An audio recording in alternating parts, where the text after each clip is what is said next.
আসসালামু আলাইকুম এভরিওয়ান। তো আমি আজকে আপনাদের সাথে শেয়ার করতেছি চিকেন ফ্রাই।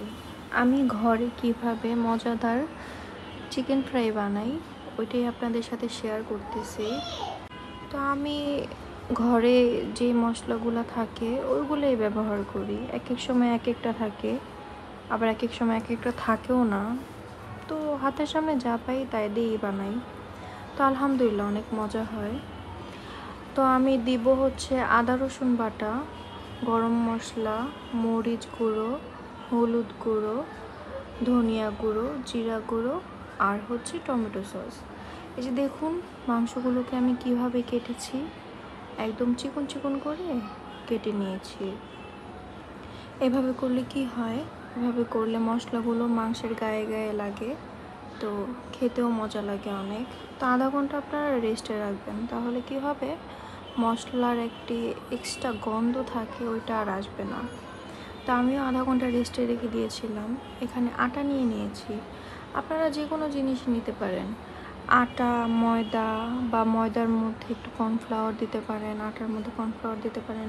তো আজকে আমি কিছুই দিইনি, আজকে শুধু আটা দিয়ে বানাচ্ছি। আটার মধ্যে একটু লবণ, পরিমাণ মতো লবণ দিতে হবে, আর একটু হলুদ দিছি আমি, আর হচ্ছে একটু কি দিলাম, ও ধনিয়ার গুঁড়া দিলাম। তো আপনারা এর পরিবর্তে অন্য মশলাও দিতে পারেন এখানে, যেমন গরম মশলা দিতে পারেন অথবা মরিচের গুঁড়া। যেহেতু আমার বাবু খাবে, কারণ আমি আজকে আর মরিচের গুঁড়াটা ব্যবহার করিনি। যেহেতু মাংস যখন ম্যারিনেট করছি তখন একটু মরিচের গুঁড়া দিছিলাম। তো দেখুন একদম আলতো আলতো হাতে মাংসের গায়ে গায়ে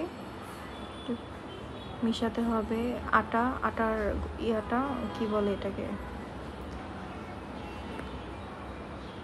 এই দেখুন কত সুন্দর হয়ে গেছে, দেখছেন? একদম হুবহু রেস্টুরেন্টের মতো হয়, খুব মজা হয়। দুইটা কোট করবেন আপনারা। আমি মাঝে মাঝে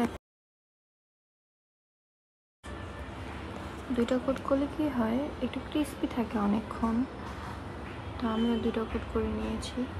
এই যে দেখুন কত সুন্দর ভাজা হচ্ছে।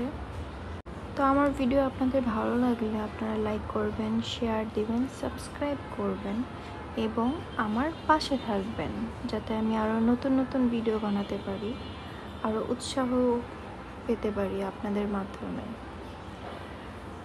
আমি 2 পিস আজকে বানিয়েছি, একটি বাবুর জন্য, একটি বাবুর আব্বুর জন্য।